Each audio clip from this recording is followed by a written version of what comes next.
Meus irmãos, estão de volta aqui agora com o texto de número 2 da lição de número 2.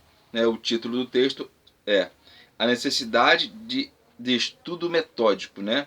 Ou seja, a necessidade de você estudar a Bíblia por métodos, metodicamente. Né? Mas antes de entrar no texto propriamente dito, eu quero ler o apêndice, que é esse quadro cinza que está aqui à esquerda do texto, né? Que vai dizer da suficiência das Escrituras e as partes secundárias. Né? Como já falei em texto anterior, nós devemos saber que ao estudar a Bíblia, com muita calma, né, nós temos que ter algumas regras. E principalmente ter conhecimento de um pouco de gramática, dos tempos verbais. Né?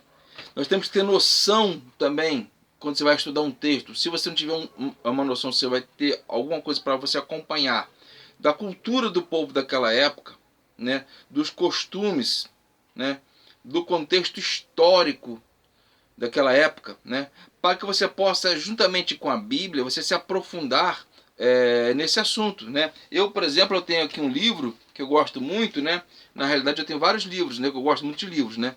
Aqui, ó, usos e costumes, né, dos tempos bíblicos, né.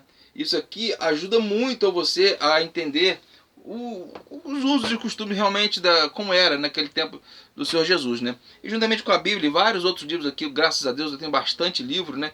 Eu tenho bastante livro, tenho alguns aqui, né, alguns livros aqui. Tem uma estante também cheia de livro aqui também, ó. Não sei se os irmãos deu para ver aí, né. Mas eu gosto muito de estudar. Né. Eu invisto, o meu investimento é nos estudos, né. E tudo isso faz com que você gere conhecimento, enriquecimento espiritual para você. Né? E faz parte da gente, quando se fala de suficiência das Escrituras, né, nós devemos entender que a Escritura, a palavra de Deus, quando se fala de suficiência, ela está se falando de que a Escritura é suficiente para a salvação da humanidade. Não se precisa de mais nenhum outro livro para que você possa entender a necessidade da salvação. Quando se fala aqui de sola escritura, que foi o tema que a reforma protestante usa, está querendo dizer que a escritura é suficiente para que você possa entender o plano de salvação de Deus para a vida do homem. Você não precisa mais de nenhum outro livro para entender isso. Mas isso também não quer dizer que você também não possa usar de outros artifícios, de outras ferramentas, para que você possa ter um bom acompanhamento juntamente com a Bíblia, para que você possa entender, né, sobre o costume, sobre a história bíblica no seu contexto em geral. Né? Isso não quer dizer que você não possa usar de repente aí um dicionário bíblico, uma enciclopédia bíblica, uma concordância, um léxico você vai pegar as palavras no original e você vai entender na língua que ela foi escrita, né? Isso não quer dizer que você possa ter um atlas para você estudar a região. Isso não quer dizer que você possa ter livros de teologia, né? Pois bem, e tudo isso vai nos ajudar a crescer no conhecimento de Deus. Né? Vai enriquecer o seu vocabulário para que você possa pregar, ensinar, e você vai ter uma base muito boa para tal. Né? Pois bem, a necessidade do estudo metódico. Você vai ver que, como começa aqui no primeiro parágrafo, a maioria dos cristãos aborda a Bíblia de modo aleatório. As coisas que as pessoas mais comumente acreditam e compartilham sobre a palavra de Deus são aquelas que elas ouviram em pregações, em conversas com outros.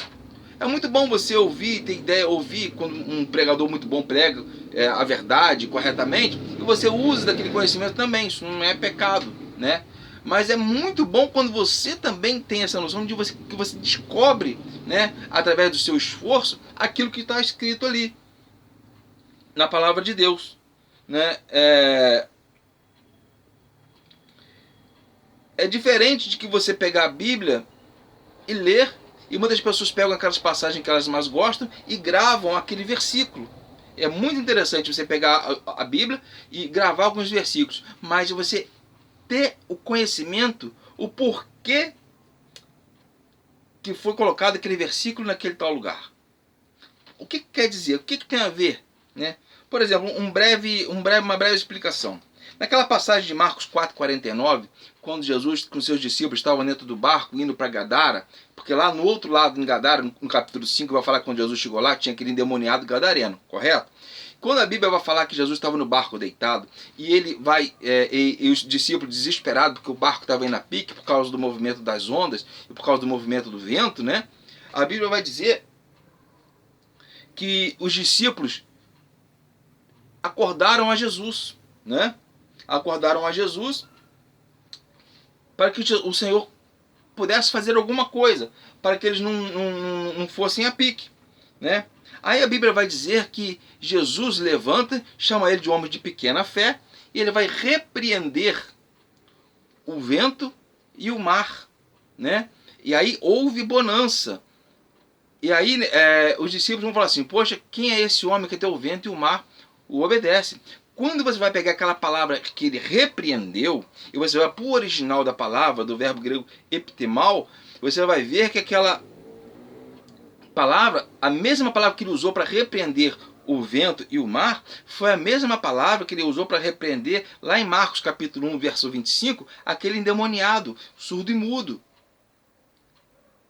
Ou seja, o que estava causando aquela tempestade, aquele vento e aquele mar, era propriamente dito os demônios, a qual Jesus sabia que Jesus estava indo lá para Gadara para poder libertar aquele homem. Então, quando você vai partir para o conhecimento, você vai ver que essa palavra a qual ele usou para acalmar o vento e o mar, a Bíblia fala que ele repreendeu, né? Ele repreendeu. Vamos supor, se a tempestade ali era de Deus, Jesus ia repreender a Deus? Não. Jesus repreendeu, foi o demônio que estava causando todo aquele alvoroço no mar e no vento, porque sabia que Jesus, o barco teria que chegar do outro lado. Mas isso é só uma parte, mas vamos lá. Quando a gente fala do estudo metódico, nós estamos falando de método. E o que é método? Método é uma estratégia que é usada de forma a você coordenar e ordenar os seus objetivos dos seus estudos para que você possa chegar ao objetivo que você quer e para que você possa concluir de forma a gerar um maior conhecimento daquela passagem. Você vai usar alguns métodos, algumas estratégias para você descobrir aquilo que você quer ou o que a palavra está querendo dizer. Por exemplo, aqui está escrito assim, no meio do primeiro parágrafo. Infelizmente, muitos cristãos passam a vida inteira simplesmente trancados numa pequena porção da Bíblia, que consideram mais fácil que o restante. Eles perdem a maior parte dos tesouros que o Espírito Santo deseja compartilhar. Mas as coisas não têm que ser assim. Pessoas comuns podem estudar a Bíblia metodicamente. E aqui no segundo parágrafo vai dizer assim, ó, o método não nos impede de usarmos nossas próprias ideias, mas serve como uma estrutura para guiar o nosso estudo, e estudar metodicamente dá-nos um plano de ação que foca nos nossos esforços e em nossa meta. Aí ele vai perguntar aqui, pode o Espírito Santo usar um estudo metódico? Eu te pergunto, qual foi o método que o Espírito Santo usou para trazer você a Cristo? Pensa. Qual foram as estratégias que o Espírito Santo usou para trazer você a Cristo? O Espírito Santo ele também usa vários métodos, né? Justamente como nós falamos lá naquela revelação progressiva, lá no texto anterior, né? Lembra que eu falei que lá do Antigo Testamento era uma coisa e o Novo Testamento, quando veio Jesus, o povo já estava preparado. Por quê? Porque foram métodos que foram usados pelo próprio Espírito Santo para poder capacitar aquelas pessoas para que pudessem receber as revelações do Senhor Jesus, né? E o Espírito Santo, por exemplo, como foi a história de Paulo, por exemplo? O que foi que o Espírito Santo teve que fazer com Paulo para que pudesse trazê-lo, né? Paulo, nós conhecemos a história dele, sabemos qual foi a história dele, como que ele assolava a igreja de Deus, né? Perdão. Ele assolava a igreja de Deus. logo depois ele reconhece que Jesus Cristo é o Senhor. Como pode? Né? Por quê? Porque o Espírito Santo usou métodos através da vida de Paulo para que ele pudesse trazê-lo para ele. E Paulo, da mesma forma, ele usava de métodos para também pregar a palavra de Deus. Quando ele chegou lá em Atenas, me parece, onde tinha o altar do Deus desconhecido, ele falou, opa, vou usar esse método aqui para que eu possa entrar com o evangelho para que essas pessoas possam se converter, né? Então, meus irmãos, o método é muito importante e é necessário para que nós possamos alcançar o nosso objetivo no estudo bíblico, né?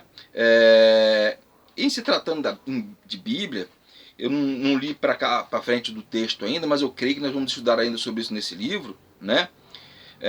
Nós temos o método sintético, que é um método onde um método sintético, algo resumido, né? Nós temos aí o método analítico, onde você vai analisar, é um método mais que você vai aprofundar mais no estudo, fazer uma exegese mais elaborada, né, do significado das palavras. É o método analítico, onde você vai analisar mais profundamente a passagem. Nós temos também um método temático. Por exemplo, eu quero estudar hoje sobre o pecado, é um método temático, né? Eu quero estudar hoje sobre a salvação, é um método temático, né? Nós temos também o método biográfico. Eu quero estudar sobre Paulo nas Escrituras, eu quero estudar sobre Jesus nas Escrituras, eu quero estudar sobre o Espírito Santo nas Escrituras, né? E tudo isso são métodos, né? E tem muitos outros métodos, né, que são utilizados para que nós possamos enriquecer a nossa pregação, o nosso ensinamento e também adquirir bagagem, né, do conhecimento de Deus. Amém? Esse foi o texto de número 2. Você possa estar aí agora fazendo os exercícios para que a gente possa passar para o texto de número 3 e texto grande. Fique com Deus.